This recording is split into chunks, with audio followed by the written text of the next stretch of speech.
Chères Villeneuvoises, chers Villeneuvois, l'année 2020 aura été marquante pour nous tous. Pour mon équipe et moi-même, restera dans nos esprits la joie d'avoir entamé une nouvelle aventure collective au service de notre commune, même si nous avons très vite pris la mesure de nos responsabilités dans un contexte sans précédent.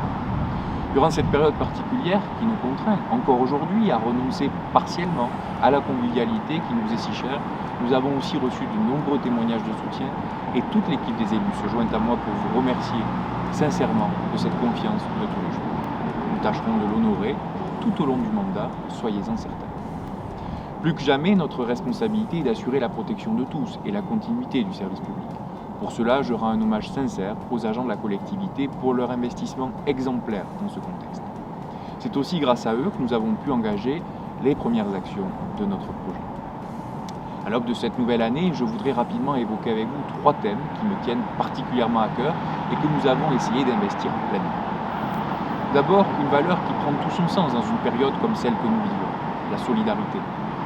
Très vite, le contexte sanitaire a conduit à des situations d'isolement et de fragilité accentuées, auxquelles la collectivité a essayé de répondre tant sur le plan humain que matériel, par des contacts téléphoniques, la livraison de colis alimentaires, la distribution de masques pour épargner le budget des familles. Pour les personnes à la recherche d'un emploi, en situation de chômage partiel ou encore pour les commerçants, les dirigeants associatifs, plusieurs actions d'information et de soutien ont été déployées pour les accompagner dans cette crise économique. Enfin, durant les fêtes, techniciens et élus se sont mobilisés pour apporter à nos aînés quelques 800 colis gourmands venus remplacer le traditionnel repas de fin d'année. Ensuite, une priorité pour nous, et plus que jamais aujourd'hui, doit être portée sur l'éducation et la jeunesse. D'emblée, le recrutement de 5 ATSEM, c'est-à-dire des agents spécialisés appuyant les enseignants des écoles maternelles dans les classes, a montré notre volonté de garantir les meilleures conditions d'épanouissement des jeunes Villeneuvois à cet âge crucial de leur développement. Pour nos jeunes, le renouvellement du marché du centre animation jeunesse, le CAJ pour les intimes, s'inscrit également dans une perspective d'accompagnement renforcé, notamment par le recrutement d'un éducateur spécialisé. A noter que cet éducateur interviendra également dans le cadre de notre politique de prévention de la délinquance dans l'espace public. Ces efforts financiers significatifs pour la commune témoignent de notre volonté d'inscrire notre territoire dans un processus de réussite éducative. Enfin, l'écologie, nous sommes nombreux à espérer qu'il y ait un avant et un après le confinement, notamment si on a pris conscience de l'impact de nos modes de vie sur l'environnement. Comme beaucoup d'entre vous, je souhaite que nous saisissions cette opportunité pour que l'après soit différent. C'est pourquoi nous abordons l'écologie comme un moyen de mener à bien nos politiques publiques en essayant de prendre en compte l'impact environnemental dans nos décisions. Nous avons déjà pu initier cette démarche par l'acquisition d'un véhicule électrique d'occasion dans le cadre du renouvellement de la flotte de véhicules municipaux pour réduire nos émissions de CO2. Nous poursuivons par ailleurs la nécessaire rénovation de nos éclairages publics pour lutter contre la pollution lumineuse et faire des économies d'énergie. À ce titre, les gymnases et le boulodrome ont d'ores et déjà été équipés de nouveaux éclairages LED qui sont appréciés, je crois, par leurs usagers. La rénovation thermique du boulodrome et du gymnase Coubertin sont par ailleurs d'ores et déjà à l'étude. Bien entendu, ces actions que nous portons ici et auprès de la métropole sont loin d'être exhaustives et de nouveaux projets nous attendent pour cette nouvelle année 2021. De nombreux lieux de culture sont aujourd'hui fermés et l'entracte est bien long, nous tous, et tout particulièrement les artistes, les techniciens du spectacle notamment, mais aussi les bénévoles associatifs. Quoi qu'il en soit, nous continuerons à nous adapter pour vous permettre d'accès aux activités culturelles, sportives et de loisirs chaque fois que cela sera possible.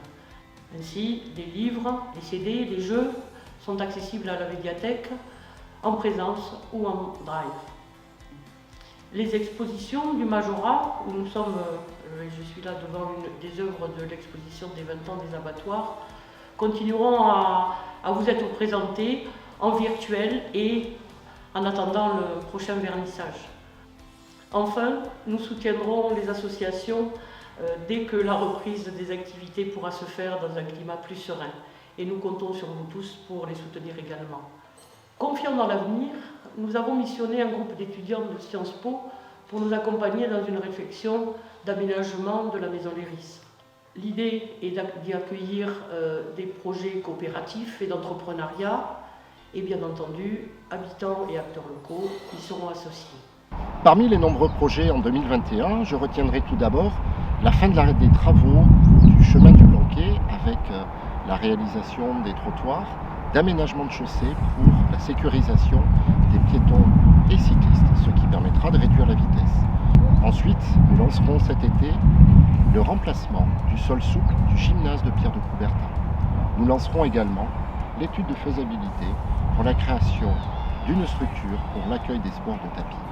Et enfin, nous lancerons la rénovation énergétique du boulodrome avec une étude de faisabilité pour la mise en place de panneaux photovoltaïques. 2021 verra également la réalisation de la liaison verte du canal Saint-Marthery. Et nous continuerons les plantations d'arbres, comme nous l'avons fait ici, au lac du Bois-Vieux. Cette année, pour nos enfants, nous mènerons 2 projets majeurs auxquels nous souhaitons associer l'ensemble de la communauté éducative locale, y compris les familles. Le premier projet concerne l'organisation de la semaine scolaire. La consultation, qui devait être menée auprès des parents d'élèves en 2020, a dû être décalée à l'automne 2021 en raison de la crise sanitaire.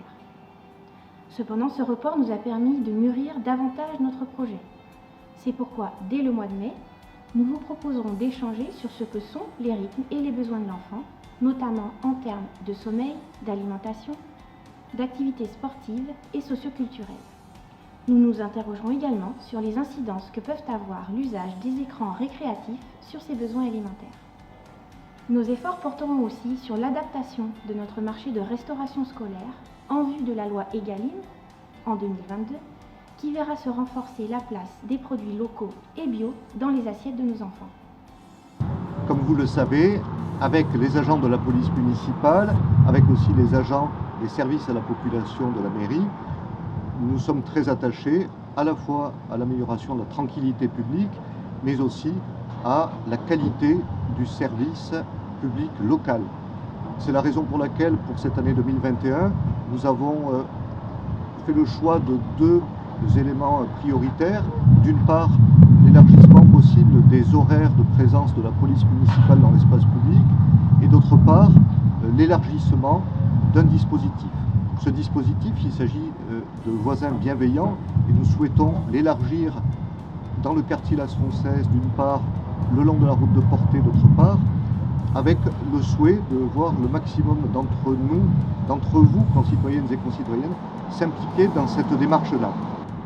Pour exemple de cette efficience, ce ne sont pas moins de 4 cas l'an dernier qui ont été signalés par soit des agents bienveillants, soit des concitoyennes ou concitoyens bienveillants, qui ont permis une intervention rapide de façon à contrecarrer des actes mal intentionnés.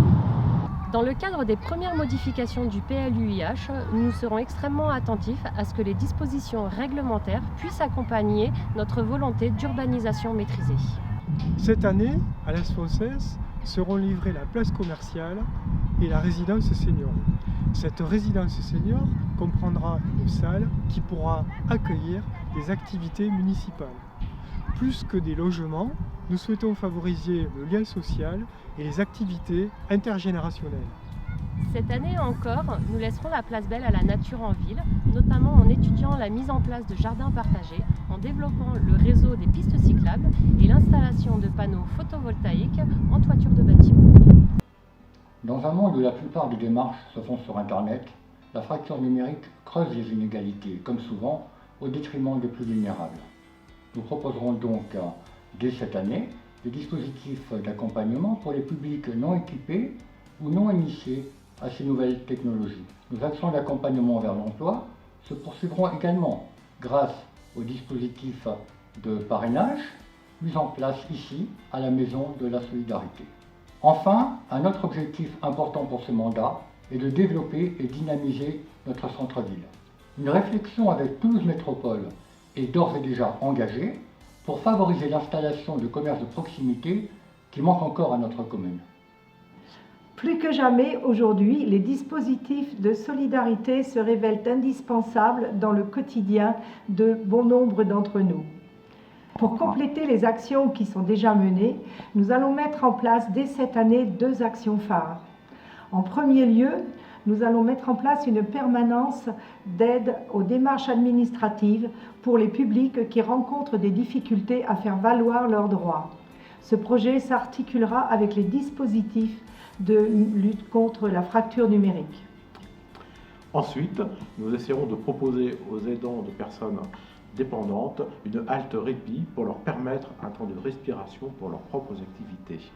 Pour le lien social qui nous est cher, nous espérons surtout relancer les activités de la Maison pour tous où nous sommes aujourd'hui et de la faire connaître à un plus grand nombre d'entre nous. Comme vous le savez, nous avons à cœur de maintenir une situation financière saine à l'image de celle qui nous a été confiée par l'équipe précédente.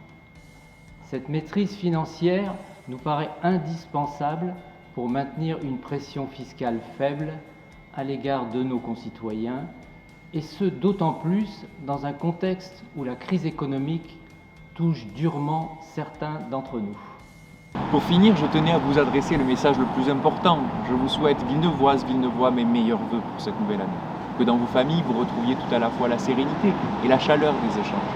Que celle-ci soit pour chacune et chacun d'entre vous bienveillante, instructive, cultivée, vivante, sportive, solidaire, à l'image de nos engagements. Bonne année! Bonne année! Portez-vous bien, gardez confiance. Je vous souhaite une très bonne année. C'est maintenant avec cœur que je vous adresse une très heureuse année 2021. Nous vous souhaitons une bonne année. Et une bonne santé. Bonne année à tous. Bonne année! Bonne année à toutes et tous.